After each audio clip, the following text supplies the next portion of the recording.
ভোটের সময় এক নেতা বলছে, চাচা 1000 টাকা লও, ভোটটা আমায় দাও, হেসে মাটিতে লুটোপুটি খাওয়া। 2026 ভোটের সময় ভোটের সময় একজন নেতা এসেছে, 1000 টাকা দিয়ে একজন চাচাকে বলছে, আব্বা শুনছেন আব্বা, যে চাচা ভোটটা তো এসে গেল, 1000 টাকা লাও, আমায় ভোটটা দিও। আপনাদের এলাকায় হয় এরকম? আপনারা নেন তো? এই সত্যি বলছিলেন না? এখন মন দিয়ে শোনে রে, মন দিয়ে শোনে, আমার ভাই কিন্তু রোদে কষ্ট করছে, একটু মন দিয়ে শুনে নাও। এই জলদি করে দেখো, জলদি করে দেখো। এখন ওই মুরব্বী চাচা খুব চালাক, ওই চাচা বলছে, হ্যাঁ বাবা 1000 টাকা দিবি, খরচ হয়ে যাবে, এক কাজ কর, আমার একটা গাধার খুব দরকার, তুই একটা গাধা কিনে দে, যা এই 1000 টাকা নিয়ে একটা গাধা কিনে দে, আমি টাকা নিলে কোথাও খেয়ে ফেলবো, খরচ হয়ে যাবে, গাধাটা থাকলে তবুও গাধার পিঠে পূজা টুজা নিয়ে এদিক ওদিক ঘুরতে পারবো, ইনকামের রাস্তা হবে। শুনছেন? এখন ওই নেতা ভোট লিবার লোভে, ভোট এসে গেছে তো, ভোট এলে তো নেতা কোনো পাগলা টাইপের হয়ে যায়, কি করবে এটা বুঝে আসছে। ওই সময় ওই বাজার ও বাজার সি বাজার খুঁজছে গাধা কেনার জন্য, আর রোদে কালো শিয়া হয়ে সন্ধ্যার দিকে ফিরে এসে বলছে, চাচা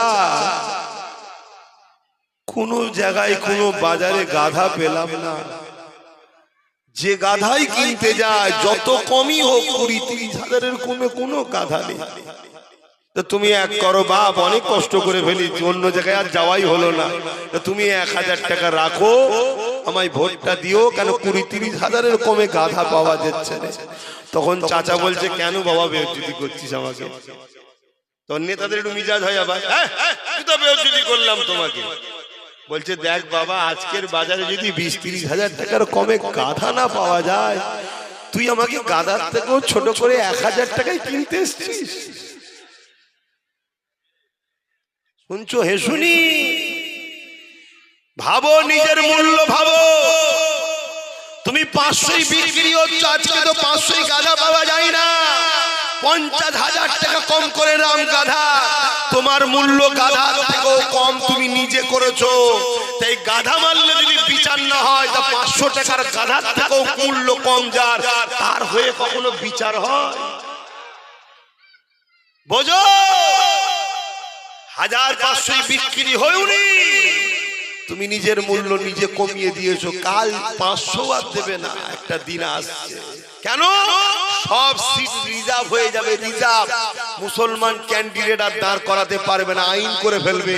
তাহলে মুসলমান যখন ক্যান্ডিডেটই দাঁড়াবে না, তো মুসলমান ভোট দিল না দিল, আমরা সব ভাগযোগ করে নেবো। যা, থাকতে থাকতে বোঝো, বোঝার হয় তো ভালো, না বোঝার হয় একটু যেতে যেতে আমায় দুটো কথা বলে যে, ও ছোট বড় কথা, আল্লাহ দেখবে। কথা বুঝে আসছে? আজ মসজিদ মাদ্রাসা কবরস্থানকে ভাঙছে কোন পাওয়ার দিয়ে? বলুন, দিদি মুদি কোন পাওয়ারে ভাঙছে? এই যে দুর্গাপুরে পল্টু যাচ্ছে, মমতা মাদ্রাসা ভাঙলো, আসামে, গুজরাটে, উত্তরপ্রদেশে বিজেপিরা মাদ্রাসা ভাঙছে, কোন পাওয়ারে? জোরে বলো, রাজ পাওয়ারে। তাহলে রাজ পাওয়ার যখন তোমার মসজিদ মাদ্রাসা ভাঙছে, তাকে ডিফেন্স করার জন্য আমাদেরও রাজ পাওয়ার দরকার আছে না নাই?